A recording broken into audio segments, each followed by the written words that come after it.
Evelyn Harper had lived on the windswept plains of eastern Wyoming for nearly 5 decades. At 72, her hands were calloused from decades of ranch work, and her spine carried the memory of 1,000 storms. The ranch stone hollow wasn't just land to her, it was breath, memory, and every sacrifice she'd ever made. After her husband Jack passed, the house grew quiet, but Evelyn remained grounded. She boiled her coffee on the same cast-iron stove he once used, and each morning she opened the back door just enough to let in the bitter spring wind, a ritual as familiar as grief itself. March had arrived, sharp and dry, the kind of month that scraped against old bones. The last casserole had been delivered months ago, and the silence that remained wasn't peace, it was an ache. Her 2 children, Mason and Charlotte. I hadn't been home since the funeral. Until now. The message came cold and clipped. We're coming tomorrow. Want to help you keep the ranch running. Evelyn read it twice. That word, help, it didn't sit right in her mouth. Still, she dusted the guest rooms and cleaned the photographs on the hallway wall. She wasn't hopeful, but she was ready. The black SUV appeared on the gravel drive at exactly 3:27 p.m. Evelyn stood by the kitchen window, watching it inch closer with the slow certainty of a ticking clock. The tires kicked up a cloud of dust that lingered long after the engine stopped. Mason stepped out first, taller than she remembered, broader through the shoulders, but something in his gait felt strategic. Charlotte followed behind, her blonde hair pinned tight, briefcase in hand. Not the canvas tote she once carried around the barn. There were no hugs, no smiles, just distant eyes, and a strange chill that entered the house with them. They didn't sit like family. They positioned themselves like representatives. Mason tested the kitchen chair with a pat, as if gauging its sturdiness before speaking. Charlotte unclasped the leather briefcase with a practiced flick and laid out the documents in neat rows, maps, valuation charts, a printed deed. Evelyn's heart thudded against her ribs, still tender from grief. She didn't move from the sink. She just gripped it tighter. We've looked at the numbers, Mason began, arms crossed. Taxes are climbing. The barn roof needs work. You shouldn't have to carry it all. He paused. Selling a portion of the land could solve everything. Evelyn didn't blink. Charlotte added gently, "It's not about taking it away. You'd stay. Nothing would change. Just a signature. A signature." That word tasted like iron. Evelyn looked down at her weathered hands, hands that had pulled calves from birth sacks in the dark, stitched fencing in blizzards, cradled Jack's face the night he died. This land hadn't given them much, but it had given them purpose. And now, with a few typed pages, it was being reduced to market value and acreage numbers. She asked, "Who's buying?" "A renewable energy group," Mason replied. "Wind turbines. Maybe solar. They'll preserve the look of the place." "They'll preserve the look," Evelyn echoed. He nodded, like that was enough. "We'd still have access. They've offered great terms. It's good money." Charlotte slid a second document across the table. Legal language spilled down the page like spilled oil slick. Cold, hard to scrub away. Evelyn didn't touch it. She said only, "I need time." Mason's jaw tensed. Charlotte nodded, but her eyes cooled. "Of course," she said. They rose like nothing had happened, like the gutting of legacy was a simple discussion. Mason said they'd check the horses. Charlotte picked up her phone without saying goodbye. Evelyn remained by the sink, staring into the distance, where the eastern pasture rolled toward the canyon. 200 acres of legacy. 200 acres. They wanted to carve up like meat. Her roast had gone cold. The coffee pot hissed quietly. And the house, once filled with laughter, now held something else. An invisible pressure. A kind of threat without voice. Evelyn didn't cry, but she did walk, slow and deliberate, to Victor's old chair. She sat in silence and waited for the next storm to break. The morning air carried a chill, sharper than usual, slicing through the old seams of Evelyn's flannel robe as she poured kibble into the dogs' bowls. The sun hadn't risen yet. The coffee was just beginning to percolate on the stove when a knock rattled the back door quick, precise, too polite to be casual. Mason stood outside, boots laced, jean clean, like he'd been up for hours. "Need a hand in the tack room," he said. "Latch broke on one of the saddle trunks." His tone was too even for the early hour. Evelyn hesitated. Her hands were damp. She dried them on her apron and followed him through the yard, the frost on the grass crunching beneath their boots. When they reached the tack room, the overhead bulb hummed weakly. The air smelled of liniment, old leather, and the faint decay of mold tucked deep in corners, untouched for years. Mason held the door. She stepped in first. That was her mistake. Behind her, Charlotte entered and shut the door softly. The click of the latch felt louder than it should have. What followed wasn't an explosion. It was worse silent, cold, calculated. The first crack of the belt caught her across the ribs. She gasped, not in pain. But disbelief. Mason forced her down onto the old bench where Victor used to tie saddle straps. Charlotte's hands gripped her shoulder, pinning her with unsettling calm. There was no shouting, no frantic movement, just the mechanical sound of leather through air and the muted sting of impact. 3 strikes. 4, maybe. Enough to bruise.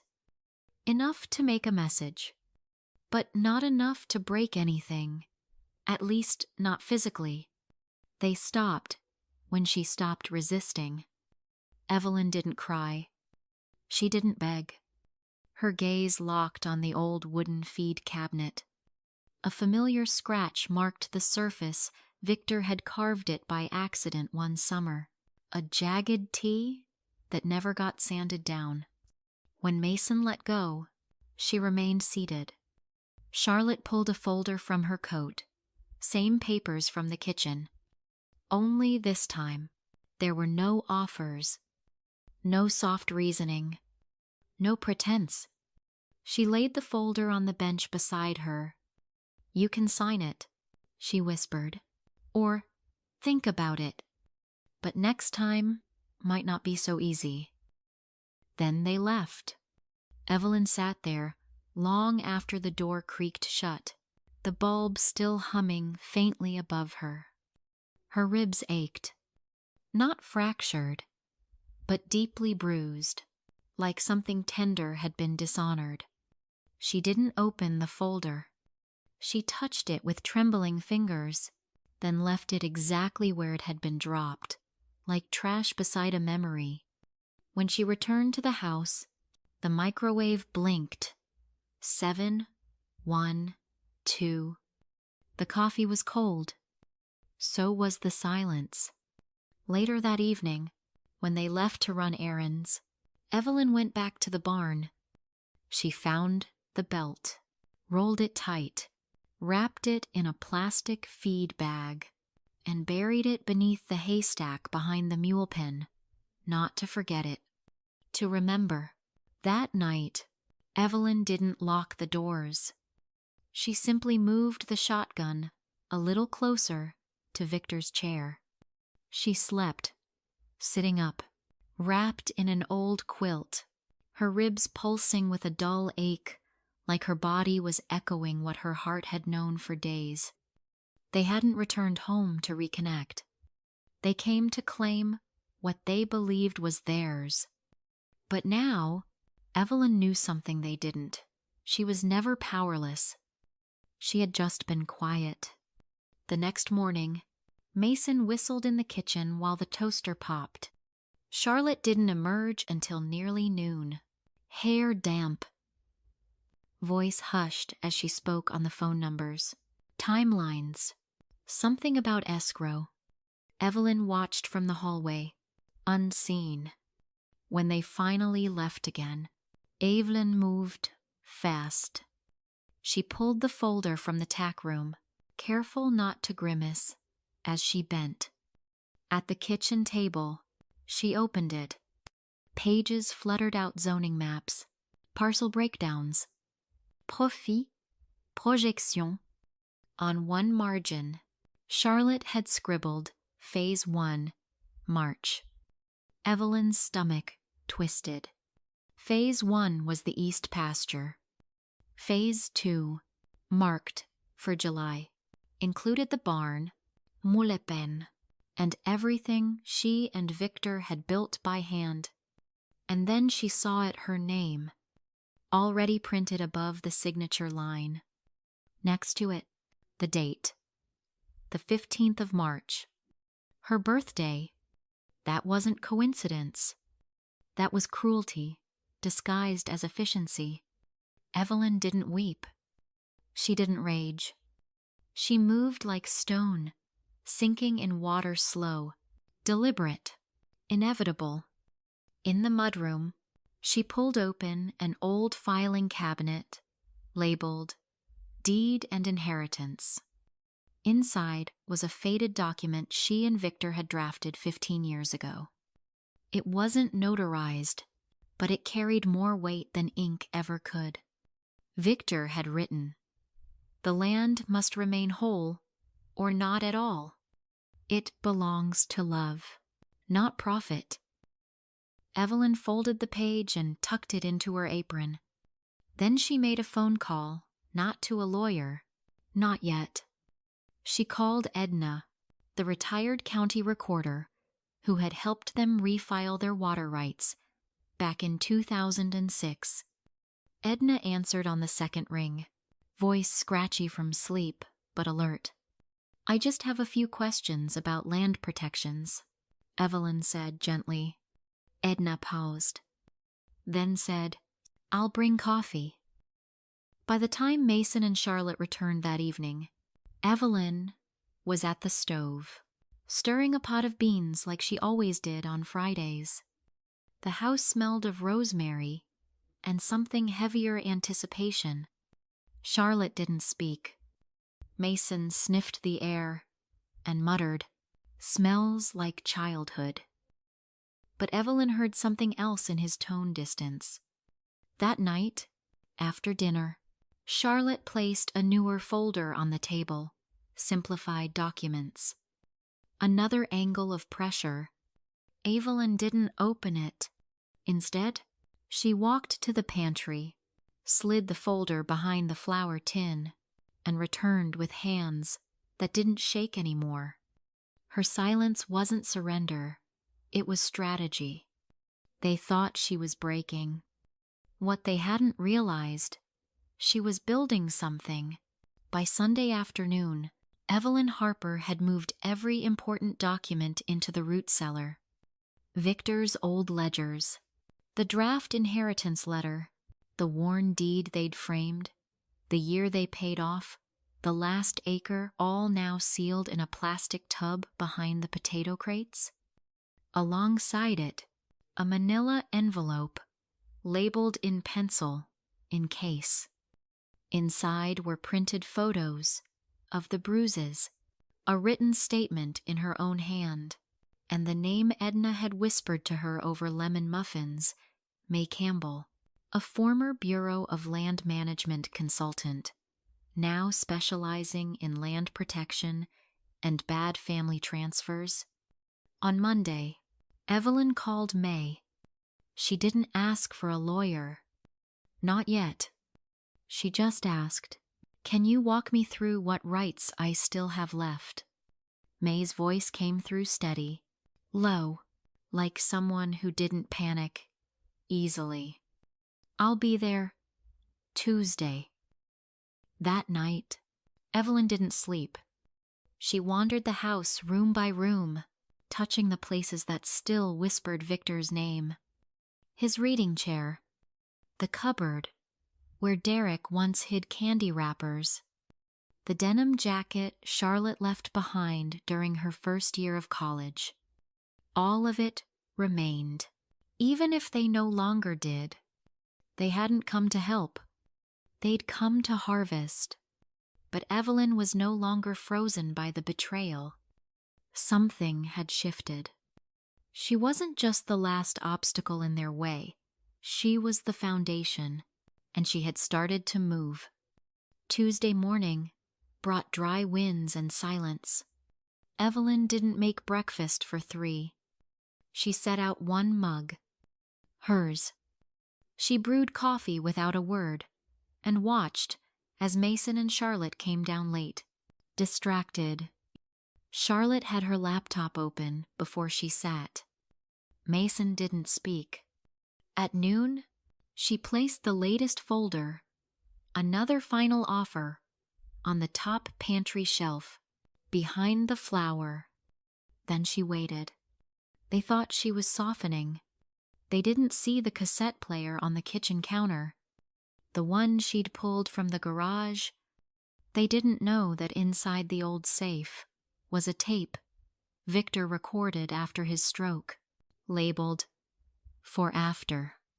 They didn't hear his voice whisper through static about land, legacy, and memory. They had no idea what was coming. When May Campbell arrived that afternoon, she came in a silver sedan that trailed dust across the fields. She stepped out with a satchel over her shoulder and boots caked in clay. Evelyn met her at the porch with 2 mugs of coffee, as if they were old friends. They walked in without knocking. Mason stood to intercept. May didn't flinch. She handed him a sealed envelope and said, "My name is May Campbell. I'm here as an advisor." Inside the envelope, preliminary conservation paperwork, letters of inquiry to state preservation offices, a formal notice of investigation into elder coercion. Charlotte descended halfway down the stairs, saw the documents, and froze. Mason's face hardened, but Evelyn didn't look at them. She looked at May and said, "Let's begin." In the days that followed, Evelyn Harper was no longer invisible in her own home. She was present, deliberate, and sharper than she'd been in years. The house no longer held silence out of fear. It held stillness out of clarity. Charlotte and Mason began tiptoeing, not out of respect, but calculation. They stopped using the word mom.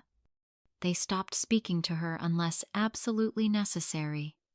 They didn't know what Evelyn had put in motion, but they felt it. Something unspoken, coiled tight and waiting. She didn't argue when Charlotte reorganized the pantry. She didn't flinch when Mason took the truck without asking. But she noticed the detachment in their voices, the way they stopped looking her in the eye. She wasn't their mother anymore. She was an obstacle with a pulse. One evening, Evelyn found Charlotte's laptop open on the counter. Spreadsheets lined the screen-projected sale dates, subdivision plans, names of prospective buyers. A tab labeled Conversion April Target. Another showed a draft email to someone named Leo. The subject line read, Southern Track Transfer. Once matriarch signs. Matriarch. The word stung, not for its reverence, but for its distance. It made her a placeholder, a formality. That night, Evelyn didn't cry. She sharpened. She called Reverend Claude the next morning. He'd buried her parents and baptized her grandkids. She brought him a peach pie and asked if he'd be willing to stop by. Not for prayer, she said softly. I need a witness. He didn't ask questions. He nodded and said, Tomorrow. On Friday, a woman in a gray coat named Dana arrived with a clipboard. A wellness review. Mason called it standard procedure, Charlotte added, too casually. Dana asked Evelyn basic questions. Date. Time. Who the president was. Then she asked, Do you know where you are? Evelyn paused just long enough to make Dana look up. Then she answered, I'm standing in the house I paid for, on land I bled for, surrounded by people who are trying to erase me. Dana didn't write anything else after that. By evening, Charlotte and Mason were pacing. They no longer offered dinner. Evelyn didn't care. She wasn't hungry. She was ready. The following Sunday, Evelyn opened the barn for the first time in years, not for work, but for welcome. Mrs. Devlin, the town music teacher, had accepted her offer to use the West Barn for weekend programs. By noon, children ran through the hay rows laughing. Their mothers drank coffee on the porch, their voices light, grateful. One woman, Tasha, handed Evelyn a jar of lemon preserves. My son hasn't smiled like this in weeks, she whispered. Evelyn placed it on the pantry shelf beside others, a growing collection of gratitude. Small gifts. No contracts. She stood on the back steps that night, watching the wind move through the grass. The stars stretched wide and indifferent, and for the first time in years, she didn't feel abandoned. She felt returned to. The letter came on a Tuesday. No name on the envelope, just Evelyn Harper's address typed neatly in the center. The postmark read, El Paso. She didn't open it right away. She tucked it into the pocket of her apron and went about her morning, like she always did, tightening the wire along the east fence line, checking the chicken coop, brushing back the grass, growing tall near the barn doors. Only when the sun turned golden through the kitchen windows did she sit at the table and slide a knife beneath the flap. It was from Charlotte. Typed. Impersonal. Polished. She said they were doing well. Mason had picked up part-time work managing short-term rentals, and she was starting a small consulting business. They'd settled in Arizona. She used the word stable. She said they regretted how things had unfolded. She mentioned tensions, misunderstandings, poor communication. She never once said sorry. Not for the bruises. Not for the folder. Not for trying to erase their mother from the land she built. At the end, she said, they hoped to visit someday. Evelyn folded the letter and slid it beneath the yellow notepad near the sink. She didn't burn it. She didn't frame it. She just let it sit, like a stone settling into still water. That night, she lit a fire in the hearth. The air had turned crisp again, the way it did in spring. When the light lies about warmth, she sat in Victor's chair with the old quilt over her knees, the fire crackling beside her like an old friend who didn't need to talk. The house was quiet, not hollow, but full of breath, of memory, of presence. The barn echoed with children's laughter on weekends now. Their mothers swept the floors and hung art made of buttons and yarn. One little boy left her a crayon drawing tucked beneath the barn door, a crooked house, a stick figure in a hat, and 4 words in bright orange. "I feel safe here." That word "safe" hadn't belonged to the ranch in a long time. Now it did. The paperwork for the conservation easement came 2 weeks later, stamped and sealed. Evelyn was now the official steward of Stone Hollow Ranch. The land could never be split, never developed, never sold off like sections of a grocery aisle. It would remain whole, because she remained whole. That evening, Evelyn walked the perimeter of the south pasture with Victor's old jacket wrapped tight around her shoulders. The wind caught her face, cool and bold. She let it hit her full on. She was no longer waiting, not for apologies, not for redemption, not for permission. She wasn't a footnote. She wasn't a signature. She was the storm, and the quiet that followed her wasn't silence. It was peace earned, steady, and hers. Life lesson. 200 words. Legacy is not just what we leave behind. It's what we protect while we're still breathing. Evelyn Harper's story reminds us that strength doesn't always roar. It can whisper through cracked hands and steady eyes. In a world that often dismisses the elderly, she stood her ground, not with violence, but with unshakable resolve. She wasn't driven by vengeance. She wasn't trying to win. She was trying to be remembered correctly.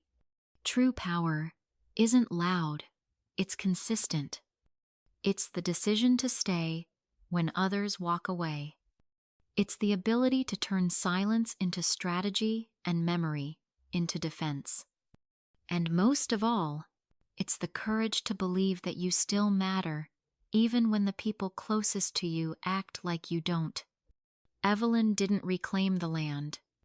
She reclaimed herself. And in doing so, she became something stronger than resistance. She became the foundation, unshaken, unmoved.